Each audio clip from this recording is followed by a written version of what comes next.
Hi friends, welcome back to my channel. ఈరోజు మన topic వచ్చేసి February 18th current affairs video. So మీరు కనుక మన ఛానల్ని ఫస్ట్ టైం చూస్తున్నట్లయితే ప్లీజ్ లైక్ చేయండి, షేర్ చేయండి అండ్ సబ్స్క్రైబ్ చేసుకోవడం మాత్రం అస్సలు మర్చిపోకండి. సో ఇది మన ఫస్ట్ టాపిక్ వచ్చేసి వీధి కుక్కల యొక్క సంరక్షణ కోసం అయితే స్మార్ట్ డాగ్ షెల్టర్స్ని ఏర్పాటు చేస్తుంది ఆ నగరం వచ్చేసి భోపాల్, మధ్యప్రదేశ్లో ఉన్నటువంటి భోపాల్ అయితే వీధి కుక్కల యొక్క సమస్య పరిష్కారం కొరకైతే స్మార్ట్ డాగ్ షెల్టర్స్ నిర్మాణం చేస్తుందన్నమాట. సో దీనిలో ఏంటంటే డాగ్స్కి మైక్రోచిప్స్ అనేవి అమర్చి డిజిటల్ ట్రాకింగ్ అనేది చేయడం జరుగుతుంది అండ్ డాగ్ యొక్క డీటెయిల్స్ అన్నీ కూడా నమోదు చేయడం జరుగుతుంది. సో గుర్తుంచుకోండి, స్మార్ట్ డాగ్ షెల్టర్ని ఏ నగరం ఏర్పాటు చేయబోతుంది అంటే Bhopal. Next current affair, America పౌర హక్కుల నేత అయినటువంటి జెస్సీ జాక్సన్ అయితే మరణించడం జరిగింది. ఇతను ఎవరు? అమెరికా పౌర హక్కుల నేత అన్నమాట. సో ఇతను వచ్చేసి మార్టిన్ లూథర్ కింగ్ యొక్క అనుచరుడు. సో మార్టిన్ లూథర్ కింగ్ కూడా ఉద్యమ నేత, పౌర హక్కుల నేత అనమాట. సో ఇతను అనుచరుడు అనమాట, జెస్సీ జాక్సన్ అయితే మరణించడం జరిగింది. నెక్స్ట్ కరెంట్ అఫైర్, భారతదేశంలోనే అతి పొడవైన హనుమాన్ విగ్రహాన్ని అయితే ఏర్పాటు చేయబోతున్నారు. ఎక్కడ అంటే మహారాష్ట్రలోని నాగపూర్లో అయితే ఈ హనుమాన్ విగ్రహాన్ని ఏర్పాటు చేస్తున్నారు. టోటల్గా ఇది వచ్చేసి 158 అడుగులతో అయితే ఈ హనుమాన్ విగ్రహాన్ని ఏర్పాటు చేయబోతున్నారు. అయితే ఇప్పుడు ప్రజెంట్ అయితే ఎత్తైన హనుమాన్ విగ్రహం ఏ రాష్ట్రంలో ఉంది ప్రస్తుతానికి అయితే హిమాచల్ ప్రదేశ్లోని సోలన్లో అయితే ఉందన్నమాట పొడవైన విగ్రహం.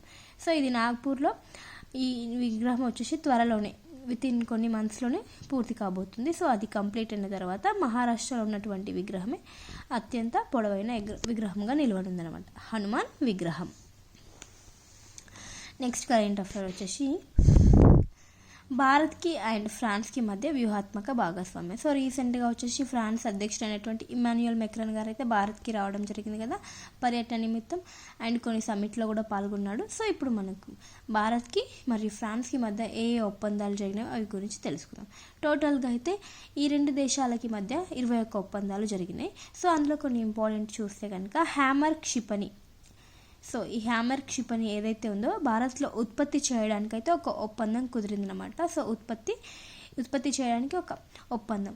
సో ఇది ఫ్రాన్స్ దేశం యొక్క సహకారంతో ఈ క్షిపణులను ఉత్పత్తి చేయడానికి ఫ్రాన్స్కి చెందినటువంటి సాఫ్రాన్ జేవి అనే సంస్థతో అండ్ మన భారత్కి చెందినటువంటి భారత్ ఎలక్ట్రానిక్స్ లిమిటెడ్కి మధ్య ఈ హ్యామర్ క్షిపణి ఉత్పత్తికి సంబంధించి ఒక ఒప్పందం అయితే కుదిరింది భారత్.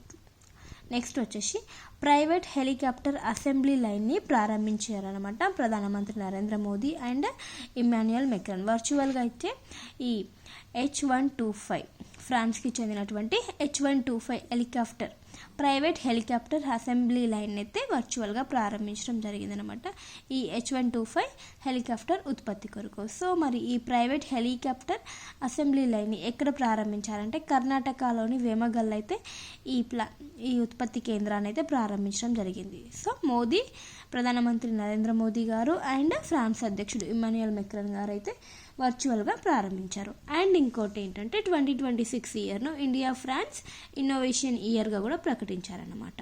సో ఇవి వచ్చి భారత్కి అండ్ ఫ్రాన్స్కి మధ్య జరిగినటువంటి ఒప్పందాలు.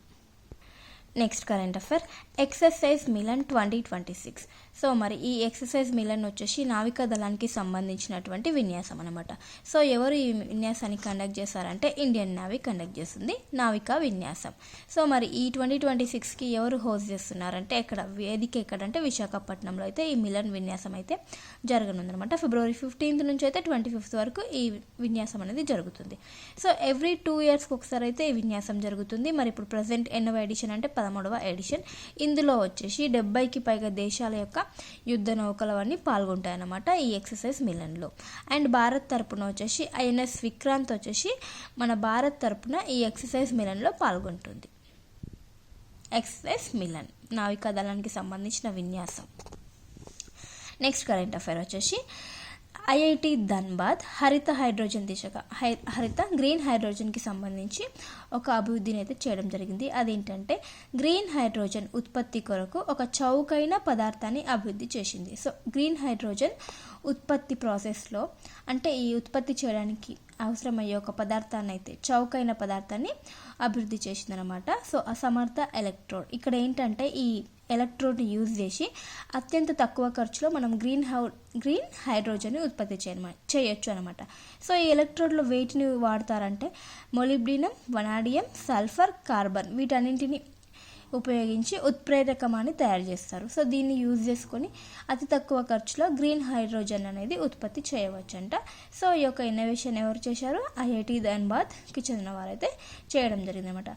సో ఈ యొక్క ఇన్నోవేషన్ ద్వారా అతి తక్కువ ధరలో మనకు ఈ గ్రీన్ హైడ్రోజన్ అనేది అందుబాటులోకి రానుంది. నెక్స్ట్ కరెంట్ అఫైర్ వచ్చేసి భవ్య భారత్ భూషణ్ అవార్డుని అయితే ఈషా ఫౌండేషన్కి చెందినటువంటి సద్గురు జగ్గి వాసుదేవ్ గారు అయితే లాంచ్ చేయడం జరిగిందనమాట ఈ భవ్య భారత భూషణ్ అవార్డుని. సో ఎక్కడ ఈ అవార్డుని లాంచ్ చేశారంటే తమిళనాడు రాష్ట్రంలోని కోయంబత్తూరులో అయితే ఈ భవ్య భారత భూషణ్ అవార్డుని ఈషా ఫౌండేషన్ లాంచ్ చేయడం జరిగిందనమాట. సో మరి ఈ అవార్డుని ఎవరికి ఇచ్చారంటే ప్రముఖ వయలినిస్ట్ అయినటువంటి ఎన్ రాజం అండ్ మాజీ ఇస్రో చైర్మన్ అయినటువంటి ఎస్ కిరణ్ కుమార్కి అయితే ఈ అవార్డు అనేది ఇవ్వడం జరిగింది. సో ఈ అవార్డుని ఏ రంగాల్లో ఇస్తారంటే కళలు, ఎడ్యుకేషన్, సో వివిధ రంగాలు, సైన్స్ అండ్ టెక్నాలజీ, ఇంకా వెల్ఫేర్, సంక్షేమంలో ఎవరైతే ముందు ఉంటారో సో వారికైతే ఆ రంగాలను సెలెక్ట్ చేసి ఈ అవార్డ్స్ అయితే ఇవ్వడం జరుగుతుంది. సో వీళ్ళు వచ్చేసి గ్రహీతలు అనమాట.